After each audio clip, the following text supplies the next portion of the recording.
nejrychlejší trojspřeží. Jsem zlato. Hása!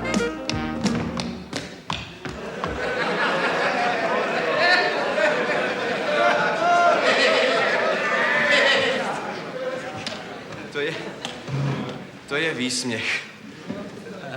Teď to totiž ruplo. To už si klidně můžete dočíst. Konečně den premiéry a vy to takhle schodíte. Já měl být dole. Já vám říkal, že jsem nastydlej. Nahoře jste měl být vy. No, to jsem měl být nahoře, ovšem. No. Teď už je to úplně jedno. To můžeme zabalit a jít domů.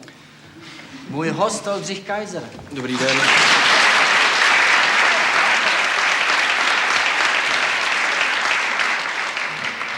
Já bych to viděl jinak.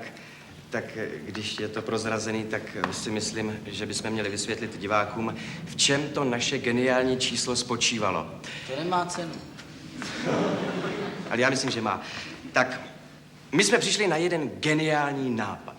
To jo. Představte si, že zpěvák ztratí hlas. Co udělá? Odřekne představení. Co udělá Jiří Korn? No, já bych býval byl udělal. No dobře, tak dejme tomu, že se nic nestalo. Abych vám zavolal. No, já bych přišel, ohodil bych se, šarm a švih bych si vzal sebou a v tom spočívá ten náš for. Je to jednoduchý a dobrý, co? Že jo? Perfektní, akorát, že nikdo neví, o co jde.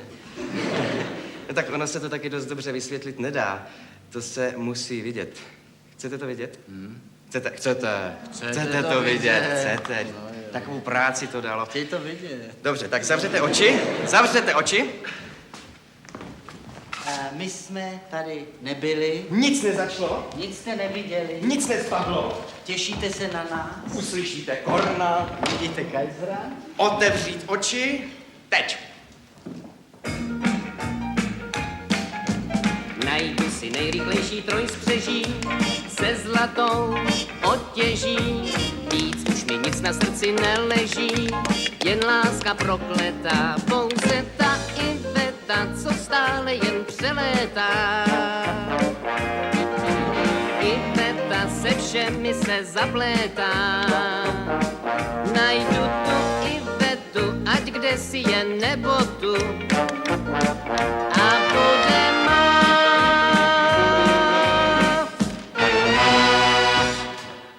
Dobrý, co? Skvělý.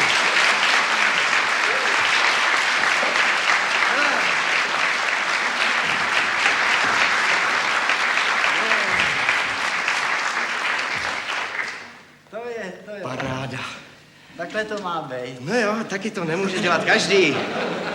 Kdo umí, umí. Tak. A kdo neumí, učí.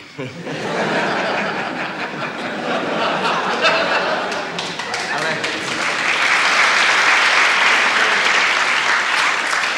stejně vám řeknu, že se najde nějaký šťoural, ten se určitě najde, který bude říkat, sakra, ten Korn vypadá jako Kaiser, ne?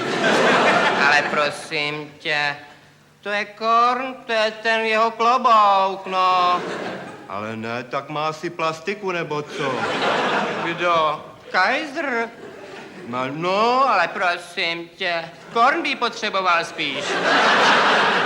a ne, je to opravdu Kaiser. Ale ne, to je Korn, toho poznám podle toho jeho věčného dupání.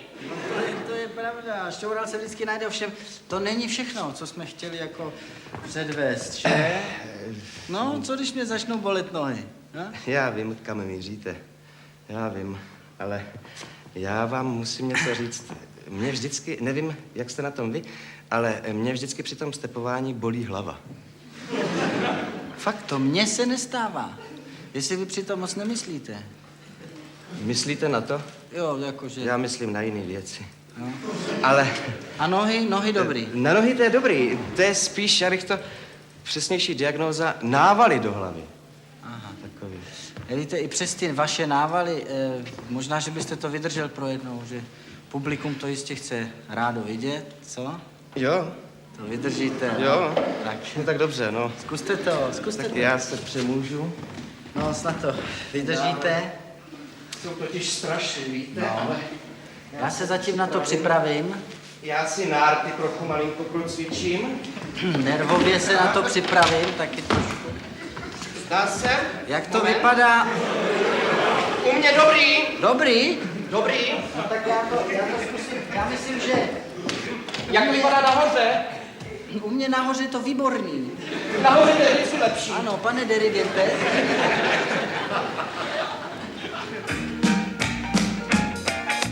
Já poletím za ní i tryskáčem, až budu boháčem, pak spolu cestu zpátky propláčem, od zimy do léta, neboť ta Iveta si mě zcela omotá.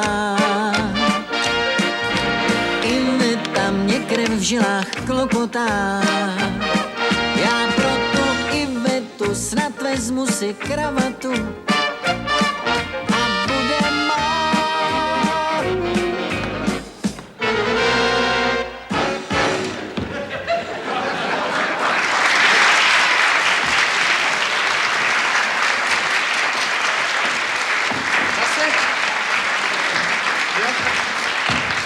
Zase ty návaly.